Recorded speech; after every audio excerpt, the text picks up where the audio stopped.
Hey guys, welcome back. So today I'm going to be trying out some makeup products that I'm not sure if I like them or not. And this video is going to help me determine whether I like them or if I don't, because I've tried them out a couple times and I'm just not there. I don't know if I like them. So I figured I would try them again one more time on camera and we'll just see together if I can make it work. I thought this would be a cool video idea. It's not necessarily first impressions. It's not necessarily products that didn't work for me. It's like right there in the middle, trying to figure it out and see if I like it or not. So I've got some popular items in here. I've been keeping everything in this little box. If you like this idea, definitely give the video a thumbs up so I know to compile all the products I'm not sure about into a box. Hold it off for another video for you guys. And don't forget to subscribe before you leave. And let's just go ahead and get started. Okay, so we're going to go ahead and put our hair, or my hair back. I'm going to put my hair back. I do have the subculture palette. I'm still trying it out. I am trying hard to make it work. I'm thinking I'm going to be one of those people that just can't make it work. I have tried. I love the colors. I just get frustrated every time I use it. Like, I don't have a problem with the fallout, anything like that. I mean, yes, it's a lot, but obviously, you're supposed to go in with a light hand, you know, when you're tapping the product. But my thing is, I just can't get them to blend like I want them to blend. Dawn is pretty easy to blend out. New Wave, Edge, those are pretty easy to blend out. But then when you get into the darker colors, like All Star was hard for me. It was hard. I think that's what broke my last look. And then I tried to do another look and use Fudge, and it was just a difficult process for me. So zoom you guys in. We're going to try out another look. I'm giving this a fair shot. I know Norvina came out with a statement, and I believe they're just pressed differently. I can't remember off the top of my head, but there's a reason why they're different. And I even played with my Modern Renaissance palette the other day, and Modern Renaissance has quite a bit of fallout too. Let's be real. So I'm going to set my eyes with the translucent powder again because I don't like to set my lid with Dawn. I find that it's too dark. I prefer that actually as a transition shade. So I'm just going to fluff this all over, make sure my primer is really, really set. So now I'm going to go in with Dawn. I'm just taking this Morphe brush and I'm going to blend this into the crease. Just need a good transition shade. This one does blend pretty well. I don't mind this as a transition shade. Like, I've been on the fence about returning this because a couple of the shades I really do like and they work for me, but when I get to the deeper shades, when I get really excited to, you know, smoke out a look, I end up messing it up. I mean, all I'm doing is just tapping my brush in there and that's how much I'm getting off. Would not swirl. I feel like that's kind of an obvious one with this palette. But look at how pretty that is. Like, that's such a pretty transition color. That's like perfect for me. We're gonna make this work. I'm damn determined. I'm gonna go in with New Wave again. Right here. I'm going to go in with New Wave and I'm going to throw this right below that transition shade. I love this color. I love this one and Edge. I think they are so cool and so different. I'm just going to put that right in there. Barely tap them and I have color from inner to outer corner. So I press the brush in a couple times and that's what it looks like. Not bad at all. I haven't used this shade yet and I'm just going to blend this in here onto the lid. I'm using very, very light pressure.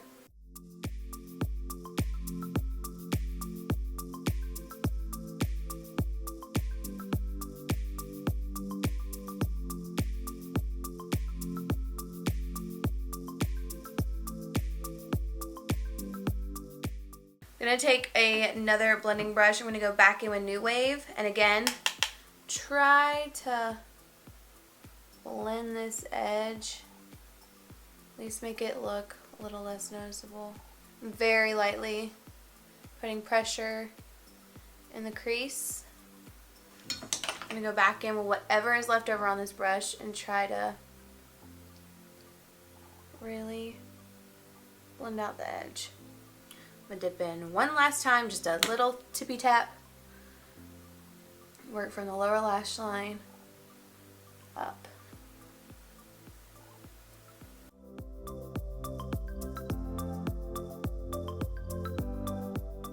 So now I'm going to take Rowdy, which is this deep purple right here.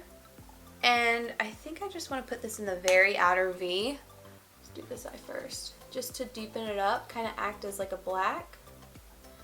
Again, one small tap, and I'm doing small strokes. Very lightly.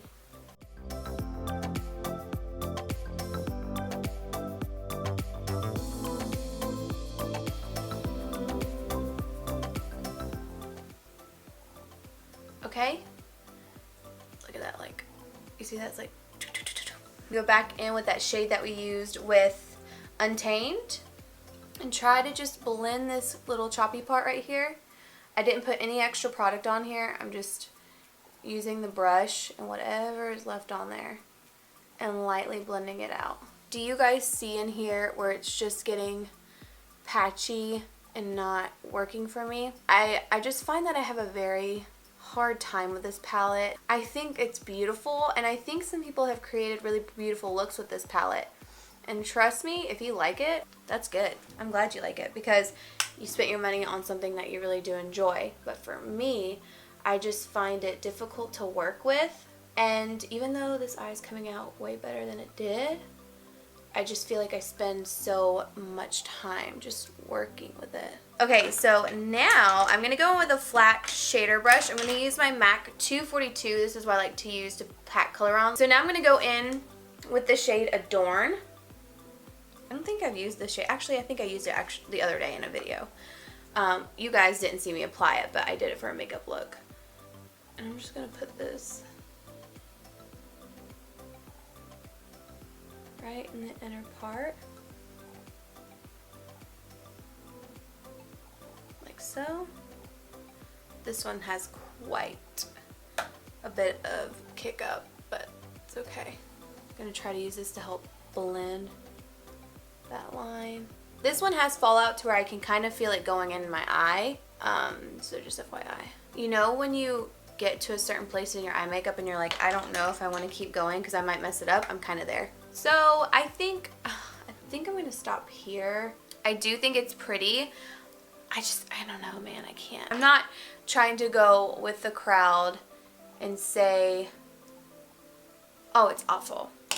Because it's not awful. Like I said, there's a few shades in here that I really love. I just can't get the whole palette to work for me. Okay, so next up we have this Too Faced Hangover 3-in-1 Replenishing Primer and Setting Spray. I just haven't been a big fan of this. It's such an aggressive spray. See, like, scared the shit out of me just then. But we're just going to try it out again. We're going to use this in place of the Smashbox Primer Water, and then we're going to use the Canon Austin one on top.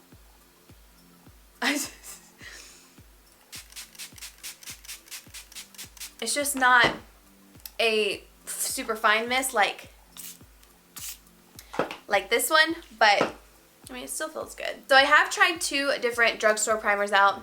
I quickly wanted to mention them to you because I don't want to use them today with the foundation, just because I want to give the foundation a fair shot again. But I have to say, I used this one with the YSL foundation the other day. I actually used it in a video, and throughout the day, this was awful. This made my foundation break up. It made it slide. I was extra shiny. Not impressed by this. This is the J-Cat Beauty Mattifying Face Primer. It's not for oily skin, okay? Look at this. That looks like oil that's going to be sitting on your skin, which it will be. Not a fan at all of it. I feel like it just doesn't sink into the skin, doesn't blur out your pores, doesn't really mattify well at all. So then we have the NYX No Filter Blurring Primer, which I totally thought would be a dupe for my Canon Austin primer. It's just different. It's got a different texture. It doesn't really blur out my pores very well. It's just not there, and it doesn't keep me matte either. So look, this is the NYX one, right? Now let me show you the Canon Austin one. So this is the Canon Austin one. It is a super expensive primer. I totally get it. But the formula is just there. It's like more of a moussey consistency. So this is Canon Austin. This is NYX. You see the difference? Like, this is supposed to be a blurring primer. This one's supposed to be mattifying right here.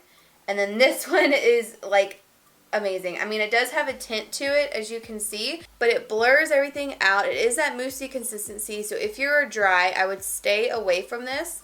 but it's the best. I would not recommend those primers if you have very oily skin. They're gonna make your makeup break up, okay? I feel like primers are so important, and sometimes we don't think about the primer could be the cause of our foundation breaking up. So that's why I like to use my regular primers when I'm trying new foundations for the most part, because I want to really give it a fair shot. But this spray from like Too Faced is not really gonna make a difference. You're gonna apply the Kate and Austin one. This is the one that matters the most because this is the one that helps control my oils. This stays in my T-zone.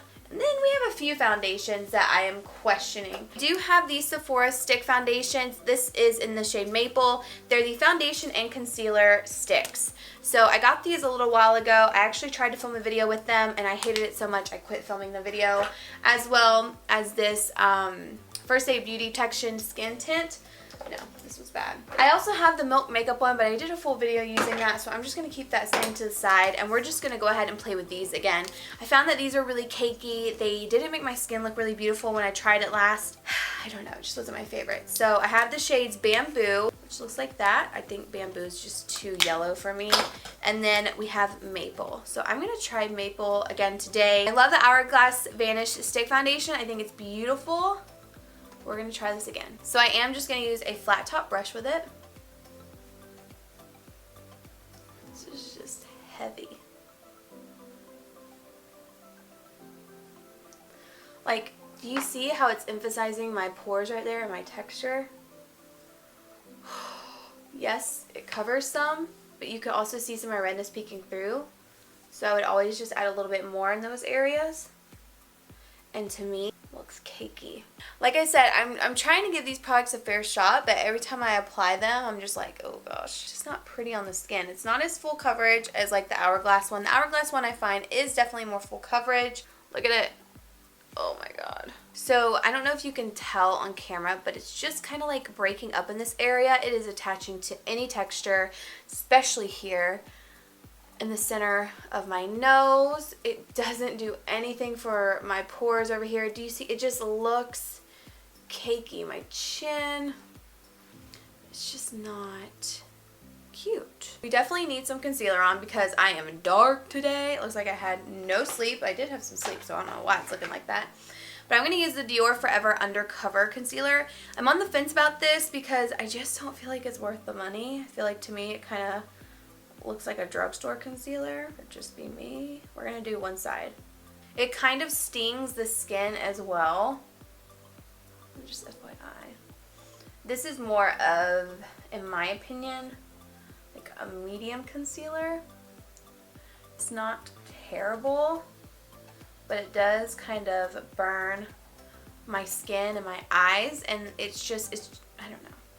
It's doing that thing that some concealers do where it is trying to cover, but it's not, so you can still kind of see the darkness here, and you can see my skin tone right in here. So it's like light, a line, and then my skin. I don't think you can see it on camera that well, but it kind of in person just looks like a cast, like a gray kind of cast. And since it's more that medium coverage, it's just not covering and it doesn't look seamless. That's why I've been on the fence about this concealer. I mean, the formula is nice. I mean, it blends out really well and it looks like skin. But I think if you're wanting like more of a full coverage concealer, I would pass on it. I just like a full coverage concealer, you know what I'm saying? I need it to be intense, but intense on the first go around. So let's see if we can build this up. Okay, you can build it up.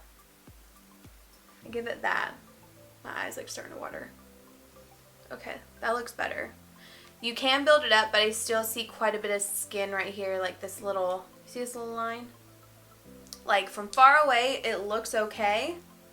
But up close, it's like, girl, like you can see my skin peeking through here. Maybe for like an everyday concealer, this would be nice, but I wouldn't spend this much money on an everyday concealer. You could find one at the drugstore, but it did brighten. I mean, it's not a bad concealer. I don't know, I had different expectations for how, because it was so expensive, that I thought I would be in love with it, and I'm just not. How much is this concealer? It's $34. $34. You just gotta build it up. If you're like me and you love a full coverage concealer, all you gotta do is just build this up. But do you want to spend that money to have to build it up? Or I'm gonna keep this and still like mix it with Shape Tape and stuff, but I'm not going to Completely recommend it. I'm going to use the Too Faced Born This Way powder. I'm not sure how I feel about this. Sometimes it looks good and then sometimes I'm just like, oh my lord. The packaging is nice and all. I mean, I don't think personally for me the lid is necessary, but if you like powders with the lid, you might like it because I still have to dump it out into the lid. So, and then I'm going to take my Too Faced Mr. Right brush and we're just gonna set the rest. See, it has a really pretty finish. My nose right now is, I don't know if you can see, it's starting to break up right in here. That's mainly like the foundation kind of concealer combo that's doing that. The powder looks really good. I give it that. It looks beautiful. I'm just not sure of the longevity. Okay, this is starting to crease now. Alright, let's try to fix that. So next up we have this heavy bronzer. I don't know why this compact is so heavy, but it's a couple pounds. It's pretty heavy. But it's the Lilah B-sunkissed Bronze Beauty. And they only have this shade from what I'm looking at online. The packaging just slides open like that. You do not get a mirror. Hear that? That's why it's so heavy. And then you have the bronzer. So it says it's a multi-purpose bronzer to highlight, contour, or blend for a sun-kissed glow. With a swipe of this multi-purpose bronzer duo, you'll have an instant sun-kissed glow, highlight with the largest shade, contour and define with the darkest shade, or combine the two for natural looking radiance. So we're going to try this out a few different ways again. So what I did when I first used it is I just swirled them all together and bronzed my face. So we're going to do that on one side.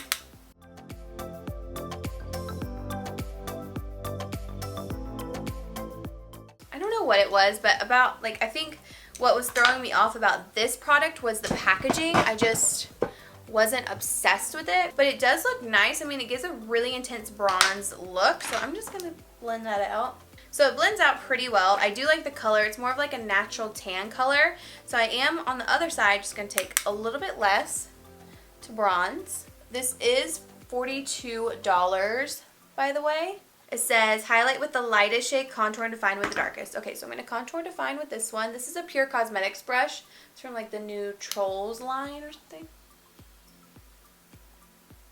We're just going to contour. Do a nice, precise contour. Oh. I mean, I feel like that's blending out well. I am using a very tiny brush. I think that looks really good. It is more of like a warm toned bronzer, but I really like it. I'm going to go in with a highlight brush. I'm going to use my Anastasia one. And I'm going to use this one. This is why I don't ever do the duos. And then put it on my face. Yeah, no. I would just mix this all together and bronze or just use a darker shade to contour. I give it a thumbs up. I think it's great. Again, it is kind of heavy, so just be warned. Okay, so I just did my brows. I have lashes on. The lashes I used were Velour's Doll Me Up. Now let's go back into the Subculture palette and smoke out this lower lash line. So I'm going to take the shade Untamed again with a flat brush, and I'm going to press this up against that lower lash line.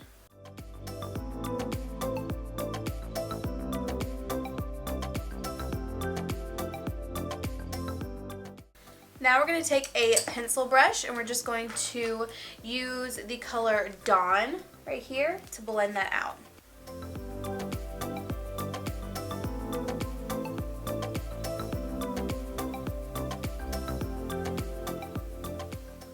I think that looks okay. Blended out, smoked out. This look turned out a lot better than the very first look that I did.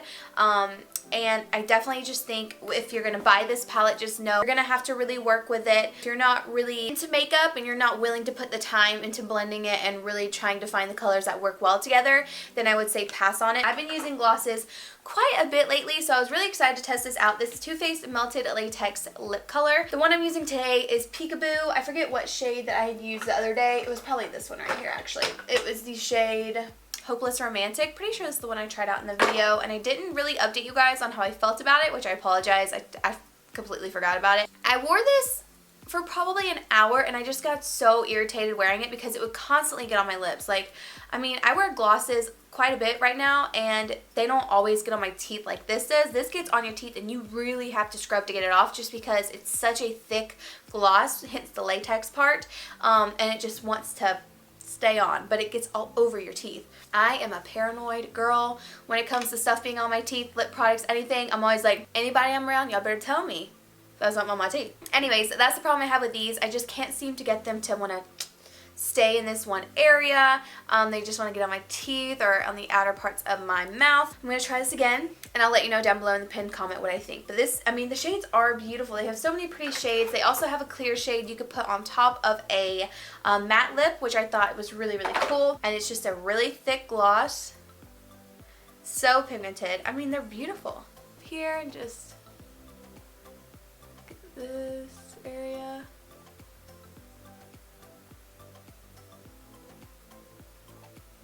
I mean, it's a thick gloss. If your husband or boyfriend hates lip gloss and he pisses you off one day, wear this and kiss him because it won't come off. Very, very pigmented, but I don't know. It's not practical for me so far, but I think it is so pretty. I mean, it's so shiny, so glossy. I've been really loving the new Huda Beauty strobe glosses. I wore that in my products that didn't work out for me video, and a ton of you were like, what is on your lips? And I know, it's so gorgeous. That was the only thing on my lips. I loved that color. But yeah, throughout the day, if I smile or something, I find that these get on my teeth. They get like right on here. But I'm on the fence about it. Like, I love the color. I think it's a cool concept of having like a liquid glossy lip that like stays on. I just have a problem with it kind of looking a little messy sometimes. I'm going to go ahead and just let you know the rest of the products. I already kind of told you about this just a few minutes ago. The Sephora foundation stick, I'm going to say is a pass for me. Even looking at my face up close, I can see where it's just breaking up, and it's just not that flattering on my skin. It emphasizes some texture. I prefer other foundations over this one. Even the Hourglass one I think is way better. This Dior Forever Undercover Concealer is okay. It is not bad. I will continue to use it and mix it with my Tarte one simply because I spent a lot of money on it and I need to use it. Oh, that's gross.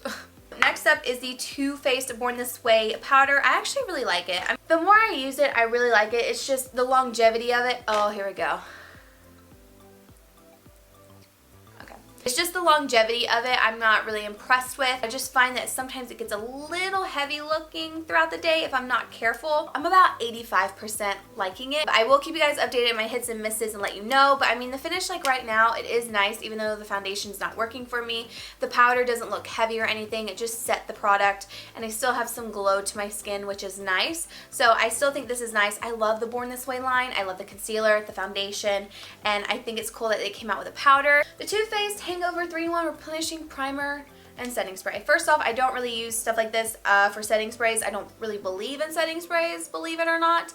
I find that they make me look worse. But this was nice as like a primer with the Kane and Austin primer as well. I like the smell of it. I just don't like the spray too much. I feel like the spray is just a little bit more aggressive than the Smashbox one, but it is nice. I recommend trying it out if you're into stuff like this. I mean, it does have a really good smell and the packaging is super cute. So that is it for this video, you guys. Let me know down below in the comments what you think of these products. If you've tried them out, I'm always wanting to hear your opinions on them. Thank you guys so much for watching, and I will see you guys in my next video.